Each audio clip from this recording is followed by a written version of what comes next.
Bendiciones, hermanos. Un gusto y un placer estar con ustedes nuevamente iniciando este video. ¿Me permiten un minuto? Voy a invitar a algunos amigos. Están invitados estos. Después quiero compartir video en vivo.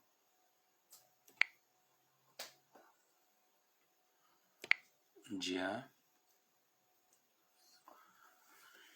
Vamos a hablar acerca de Apocalipsis. Esta va a ser la segunda parte del libro de Apocalipsis en el día de hoy. Todavía no entramos de lleno al estudio de la palabra, todavía no entramos de lleno al estudio del libro. Estoy yéndome un poquito hacia lo que es un tema preparatorio para poder hacer después, posteriormente, un buen análisis. Estoy ubicándome para poder compartir, y estamos lamentablemente con algunos hermanos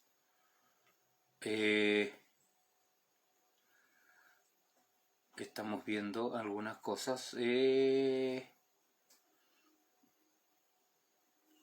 Bueno, hermanos, un saludo. Veo una cara conocida ahí.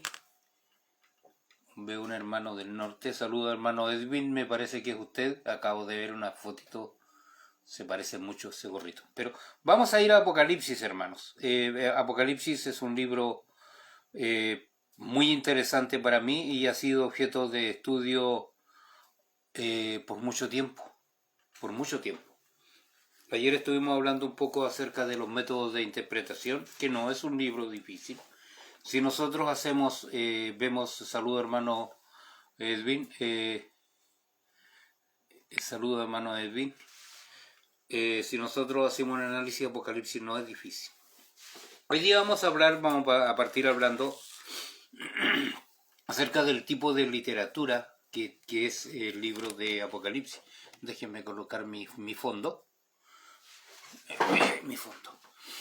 Apocalipsis corresponde a la literatura que es llamada apocalíptica. El libro de Apocalipsis es un género que es muy diferente de cualquier otro en la Biblia. Déjeme, tengo que centrarme, ¿sí? Ahí, por ahí.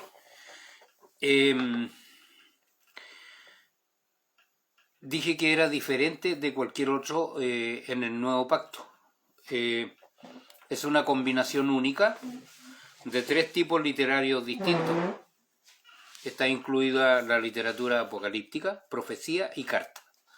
Cumple con las tres condiciones. Además, el tipo básico apocalíptico, es una forma literaria que no existe en la actualidad.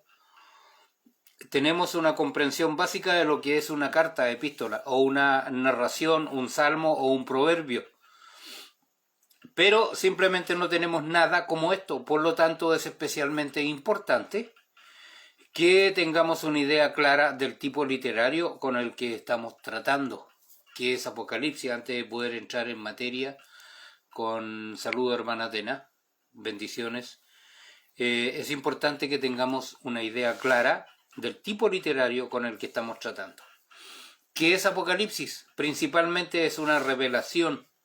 La palabra apocalíptico viene de una palabra griega que es, aquí me va a ayudar mi hermano Edwin. Apocalipsis es un sustantivo y significa descubrir o revelar el futuro. Y aunque es solo una de las formas literarias, es muy especial porque hubo docenas de apocalipsis que eran conocidos tanto por los judíos como por los cristianos desde aproximadamente el 200 años antes del Nuevo Pacto, del Viejo Pacto, hasta 200 años después de Cristo. Estos otros apocalipsis, como el apocalipsis de Pedro, por ejemplo, que lo tengo por ahí, no son parte de la escritura inspirada que nosotros tenemos, no son parte de la Biblia, eran todos muy diferentes, pero todos, incluyendo Apocalipsis, tenían o tienen algunas características comunes. La base apocalíptica es la literatura profética del Tanaj. Ayer explicamos lo que era Tanaj, déjeme, son las 10:47. 10:47, pretendo terminar, hacerlo cortito en una media hora, para que no se aburran mis hermanos. Entonces, especialmente como lo que se encuentra en el libro de Ezequiel, en el libro de Daniel, el libro de Zacarías y parte de Isaías. Tienen muchas similitudes y están interconectados con estos libros de este Apocalipsis. Como es el caso en algunas literaturas proféticas, el género apocalíptico estaba preocupado fundamentalmente por el juicio venidero y la salvación. Pero el género apocalíptico nació en la persecución o en una época de gran oposición. Por lo tanto, su gran preocupación no era la actividad del Señor dentro de la historia. Los apocalipsis miraban exclusivamente hacia el tiempo en que Dios traería un final violento y radical de la historia. Sería un fin que significaría el triunfo del bien y el juicio final del mal. A diferencia de la mayoría de los libros proféticos, los apocalipsis son obras literarias desde el principio. Los profetas fueron básicamente portavoces de Adonai, cuyas profecías habladas fueron escritas y recogidas en un libro, pero un apocalipsis es una forma de literatura y tiene una forma y una estructura escrita particular. A Juan, por ejemplo, se le dijo que escribiera lo que había visto, Apocalipsis 1:19, mientras que a los profetas, en su mayor parte, se les ordenó que hablaran lo que se les dijo. Aquí hay una diferencia. Con mayor frecuencia el material apocalíptico, después veo sus comentarios, hermano Edwin, gracias. Con mayor frecuencia el material apocalíptico se presenta en forma de visiones y sueños, y su lenguaje es críptico, es decir, tiene significados ocultos y significados simbólicos. Por lo tanto, la mayoría de los apocalipsis contenían dispositivos literarios destinados a darle al libro un sentido de antigüedad. El más importante de estos dispositivos fue el seudónimo, es decir, se les dio la apariencia de haber sido escrito por antiguos padres de la fe, a quienes se les dijo que lo sellaran para el día posterior. El día posterior, por supuesto, era la edad en que se escribía el libro. Bendiciones. Las imágenes del texto apocalíptico son a menudo formas de visiones fantásticas, más que de realidad. Por el contrario, los profetas que no eran apocalípticos y Jesús usaban regularmente el lenguaje simbólico, pero a menudo involucraban imágenes reales. Por ejemplo, usaron sal, como en Mateo 5:13, buitres y cadáveres, Lucas 17:37, y palomas en Oseas 7:11, y pasteles a medio hornear en Oseas 7, verso 8, y así sucesivamente. Pero la mayoría de las imágenes del género apocalíptico pertenecen a la fantasía. Por ejemplo, una bestia con 7 cabezas y 10 cuernos, Apocalipsis 13:1. Una mujer vestida con el sol, Apocalipsis 12:1. Langostas con colas de escorpiones, Apocalipsis 9:10. Y así sucesivamente. La fantasía puede no aparecer necesariamente en los elementos en sí, entendemos bestias, cabezas y cuernos, sino en su combinación antinatural.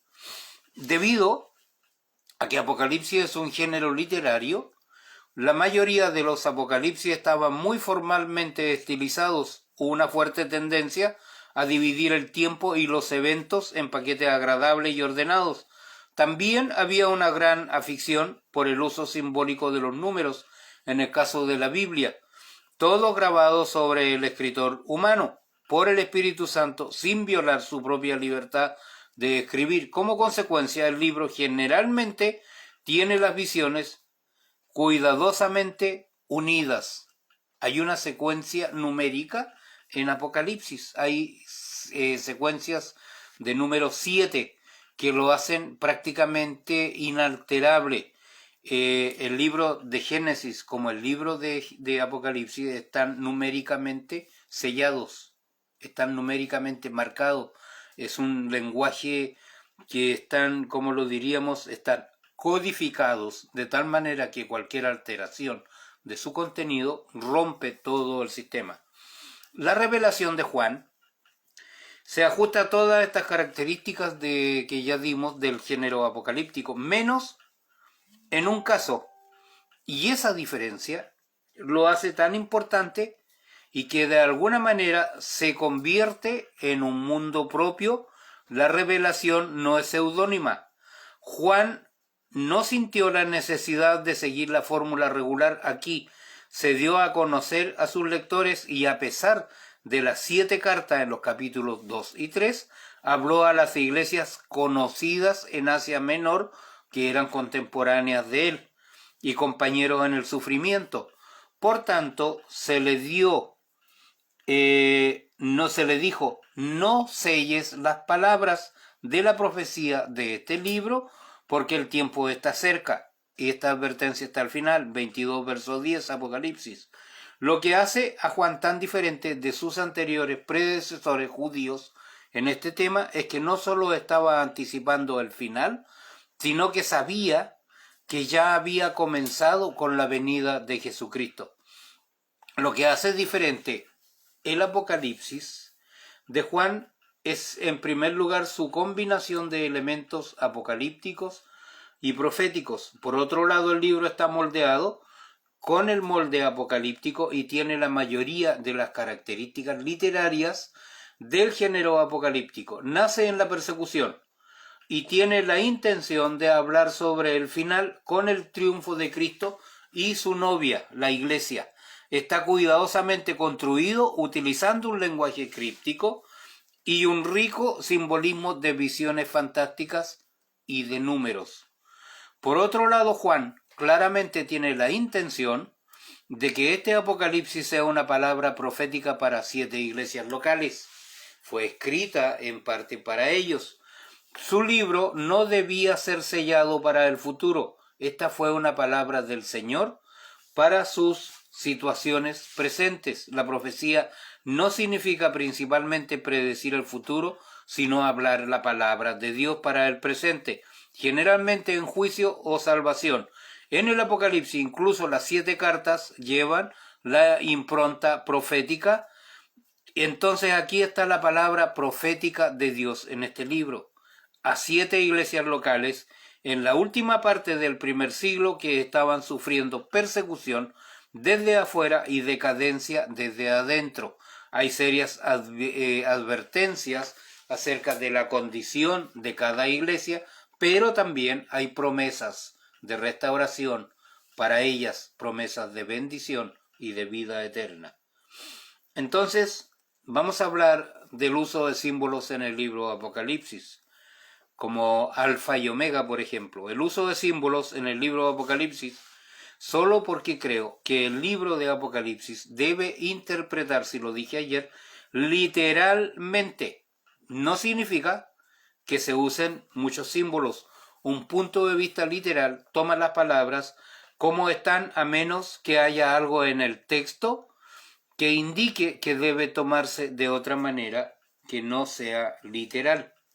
Que Dios nos ayude, nos bendiga para poder seguir con esto. Entonces, hay un lenguaje simbólico en este libro, y la existencia de estos símbolos ha llevado a 2 extremos en el estudio. Un extremo afirma que estos símbolos muestran que este libro no puede ser entendido y simplemente debe interpretarse en términos de un conflicto general entre el bien y el mal, el bien ganando al final. Más allá de esto, dicen algunos que el libro no debe entenderse en gran detalle. Por lo tanto, este punto de vista ha abierto el libro a una amplia gama de críticas y ataques de los enemigos de los fieles.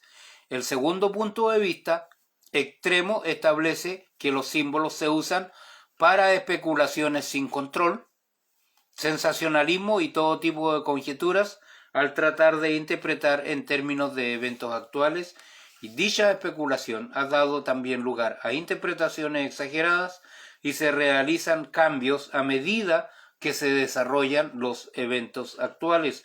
Este punto de vista también ha llevado al establecimiento de fechas. En esta área, el libro de Apocalipsis ha sufrido a mano de sus enemigos o de sus amigos también. Pero tiene que haber un equilibrio, siempre los hay entre las cosas. Hay un equilibrio entre estos dos extremos. Si bien la Biblia usa muchos símbolos, es consistente en el uso de ellos, y un símbolo específico va a significar lo mismo en todo el Tanaj y el Nuevo Pacto. Brit Hadashah, en la gran mayoría de los casos, por ejemplo, Apocalipsis no tiene citas directas del Tanaj, pero tiene alrededor de 550 referencias a este. Solo los últimos 2 capítulos de Apocalipsis, con respecto al estado eterno, tienen más información que es completamente nueva. Para este estudio, los símbolos van a ser examinados de acuerdo con las reglas de oro de la interpretación. Si bien se reconoce la existencia de símbolos, no se va a recurrir, y yo no voy a recurrir a las conjeturas. Más bien voy a estudiar Apocalipsis bajo la premisa de que todos los símbolos en él se explican en otro lugar, ya sea en una parte diferente del mismo Apocalipsis o en algún otro lugar de la Biblia. En otras palabras, voy a dejar que las escrituras interpreten a las escrituras, y sus significados no van a estar determinados por la especulación. Me explico. En el capítulo, cuando comienzan a abrirse los sellos, aparece en primer lugar un jinete. Pero ese jinete tiene una especie de diadema, una estéfano creo que se llama, y tiene un arco en la mano. Entonces, ¿qué voy a hacer? Voy a ir y voy a buscar en la Biblia donde se menciona el primer arquero, principio de primera mención. ¿Y quién es el primer arquero y a qué pueblo dio origen?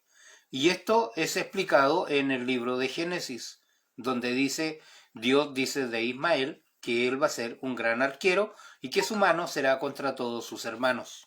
Entonces, si está hablando del anticristo, ya voy a tener una explicación dada por el origen. Apocalipsis capítulo 12, aparece una mujer vestida del sol y la luna y estrellas bajo sus pies.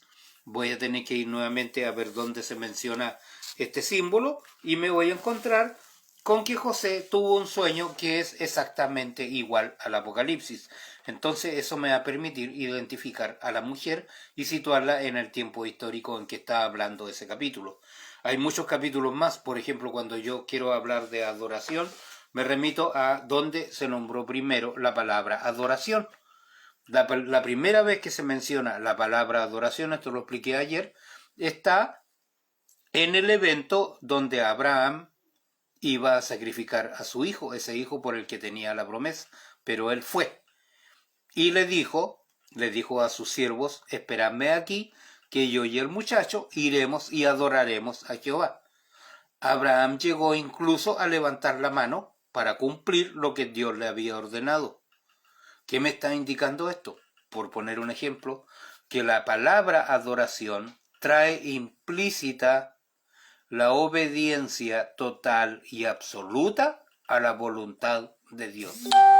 Si yo no obedezco la palabra de Dios, entonces no estoy adorando, no puedo atribuirme.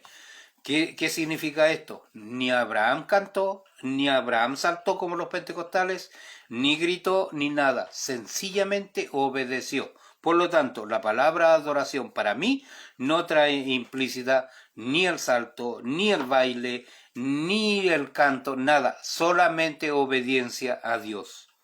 Entonces, hermanos, el Apocalipsis en relación al Génesis. Apocalipsis, el libro, es esencialmente una secuela del libro de Génesis. Ambos son como los dos sujetalibros de la Biblia. En una biblioteca normalmente tenemos sujetalibros en cada extremo de una fila de libros.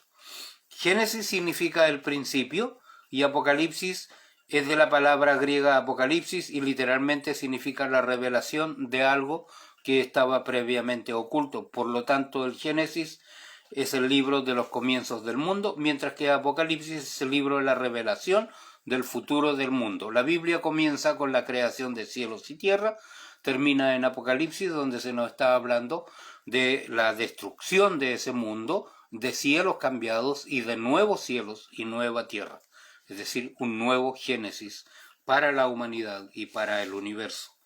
Entonces, los grandes temas de la Biblia comienzan en el Génesis y se van revelando a través del desarrollo del tiempo y escritural, se van revelando progresivamente en toda la Biblia, culminando en Apocalipsis. Génesis describe el mundo sin pecado en el jardín de Edén, hecho para el hombre y puesto bajo su cuidado, y aunque el pecado y la maldición se han interrumpido por un tiempo, el propósito final de Dios no puede ser alterado y todo lo que Él pretendía desde el principio se va a cumplir. La tierra va a ser restaurada en su perfección, a su perfección original, y luego continuará para siempre. El pecado y la maldición van a ser eliminados y la muerte ya no va a existir. Los primeros 3 capítulos de Génesis describen la introducción del pecado en la creación perfecta de Adonai. Y los últimos 3 capítulos de Apocalipsis describen la limpieza del pecado de la creación redimida del Señor.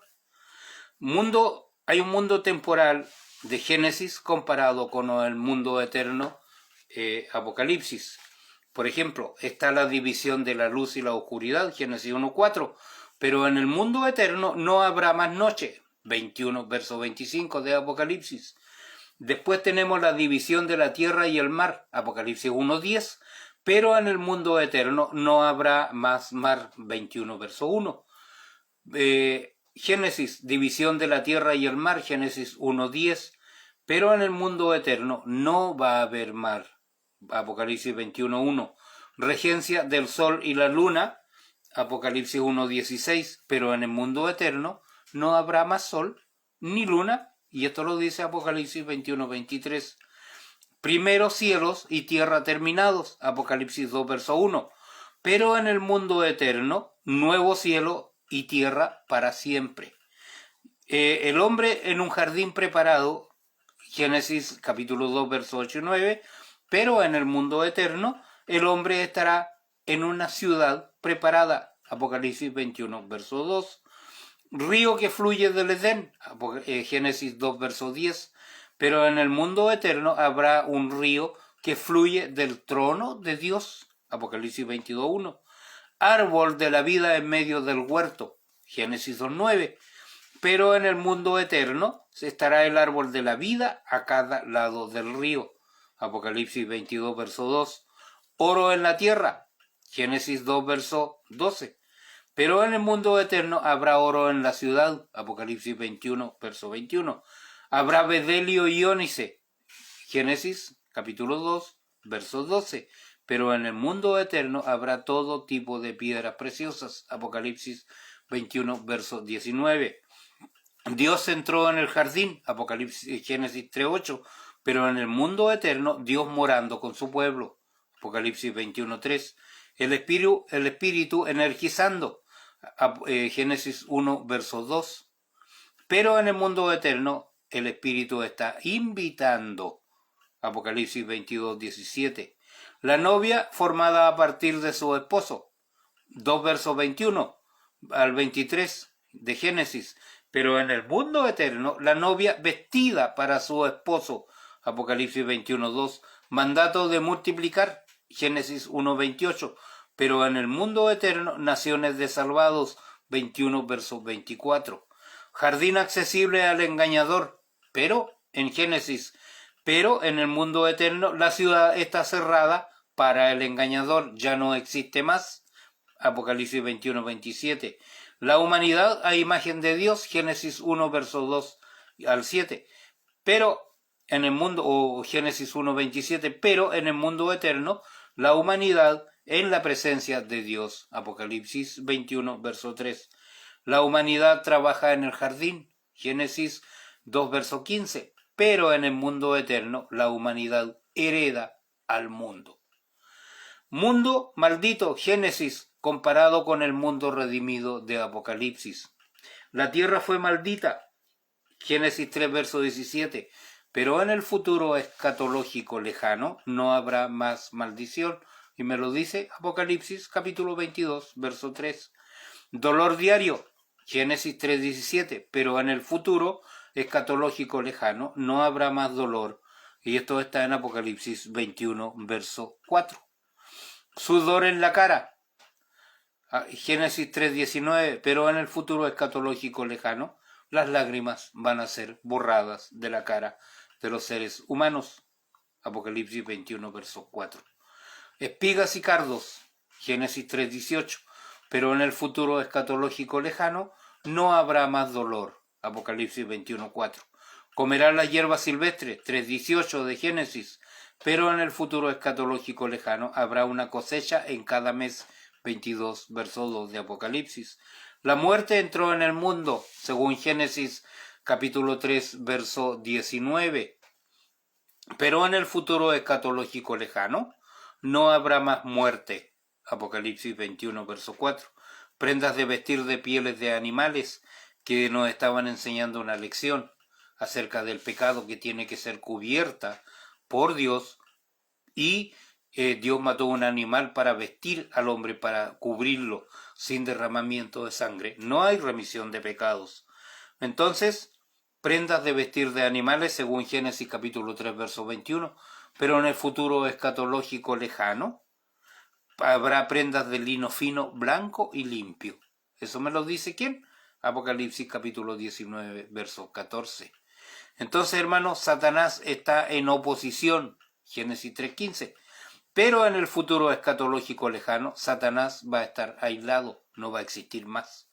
Apocalipsis 22, verso 10. Sin acceso al árbol de la vida, el hombre lo perdió. Génesis 3:24. Pero en el futuro escatológico lejano, va a tener acceso al árbol de la vida. Apocalipsis 22, verso 14. Bendito sea el nombre del Señor. Entonces, hermanos míos, como vemos, hay varias cosas que tenemos que ir considerando. Déjenme tiempo. No me veo, hermanos. No veo la publicación hace un día.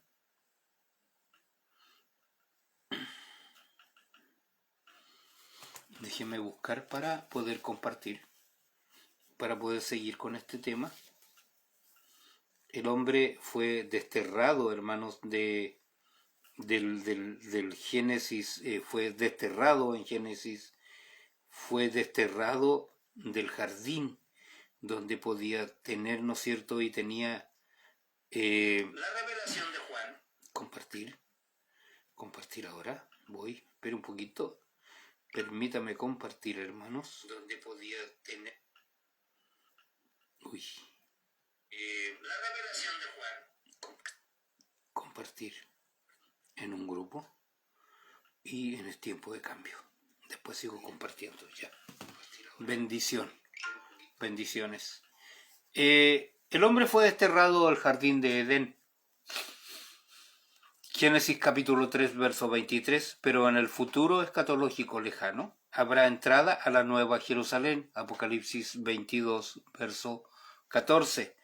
Hay un redentor prometido en Génesis 3:15, pero en el futuro escatológico lejano hay una redención lograda. Apocalipsis 5, verso 9 al 10. El mal continuo, Génesis 6:5, pero en el futuro escatológico lejano, nada que contamine. Apocalipsis 21, verso 7. La semilla de la mujer, Génesis 3:15, pero en el futuro escatológico lejano, raíz y descendencia de David. Querubines vigilando, Génesis 3:24, pero en el futuro escatológico lejano van a haber ángeles invitando, Apocalipsis 21, verso 9. Hay muchas otras comparaciones que podían hacerse entre los dos mundos revelados, entre Génesis y Apocalipsis. Hay una serie de temas específicos, hermanos, que comenzaron en Génesis y que se detallan o se mencionan en Apocalipsis. Por ejemplo, la creación original del mundo se menciona específicamente en Apocalipsis 4 veces. Apocalipsis 4:11, 10 verso 6, 13:8 y Apocalipsis 14:7. Hay una referencia implícita al diluvio de Noé en Apocalipsis 14 verso 7 y al pacto del arco iris con Noé en Apocalipsis capítulo 10 verso 1. El largo conflicto entre la simiente de la serpiente y la simiente de la mujer, presentado por primera vez en Génesis capítulo 3 verso 15, se discute extensamente en Apocalipsis capítulo 12 verso 1 al 17. La vieja serpiente del jardín de Edén está claramente identificada allí como Satanás, Apocalipsis 12 verso 9, o el engañador del mundo entero. Dios nos ayude. La rebelión posterior al diluvio, que comenzó en Babel bajo Nimrod, es desarrollada y analiza a lo largo de la historia hasta su punto culminante bajo la venida del anticristo en Babilonia la Grande. En Apocalipsis capítulo 17 y 18 hay una referencia a la maldad de Sodoma. En Apocalipsis 11 verso 8 y al fuego y azufre en Apocalipsis 14 verso 10. Bendito sea el nombre del Señor. Dios nos ayude, hermanos.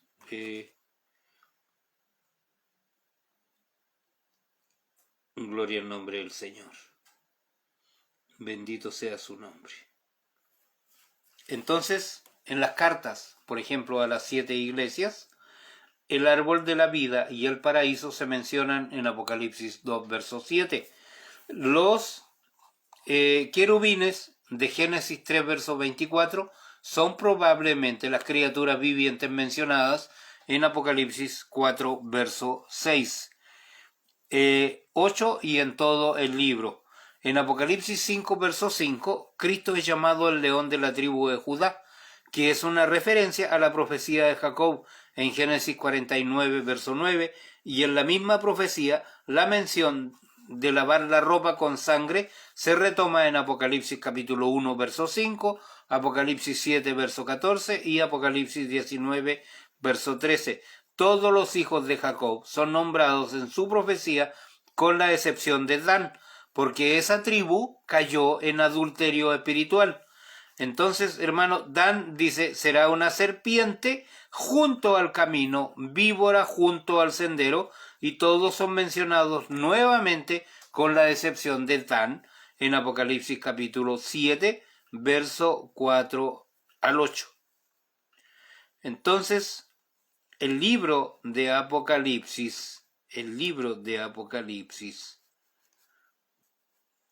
déjeme cortar un pedazo. El libro de Apocalipsis contiene conceptos no solo del Génesis, sino también de toda la Biblia. Algunos escritores han estimado que más de 2/3 de los versículos en Apocalipsis contienen citas o alusiones del Tanaj. El apóstol Juan claramente tomó por sentado que sus lectores ya estarían familiarizados con el resto de las escrituras y por lo tanto preparado para aceptar y comprender una última revelación climática de Adonai escrita como su palabra completa. Entonces, ¿qué me dice la escritura? La palabra del Señor permanece en los cielos para siempre. Salmo 119, verso 89. Poco a poco, sin embargo, Dios cumplió así lo que había predicho por boca de todos los profetas. Hechos capítulo 3, verso 18, parte A. Y Yahvé había estado revelando su palabra desde su corazón a través de su profeta, desde el cielo hasta la humanidad en la tierra, cuando vino el Mesías. Su palabra se hizo carne y se transmitió por escrito a través de Mateo, Marcos, Lucas, Juan y otros. Finalmente, casi 100 años después del nacimiento de Cristo, Juan, el último apóstol, sobreviviente, fue elegido para terminar la Biblia. Entonces la palabra de Dios fue completada. Hasta aquí vamos a dejar este tema por hoy día, hermanos. Me parece tiempo suficiente porque tenemos una larga tarea por delante. Mañana, mediante la ayuda del Señor, espero estar haciendo una tercera parte.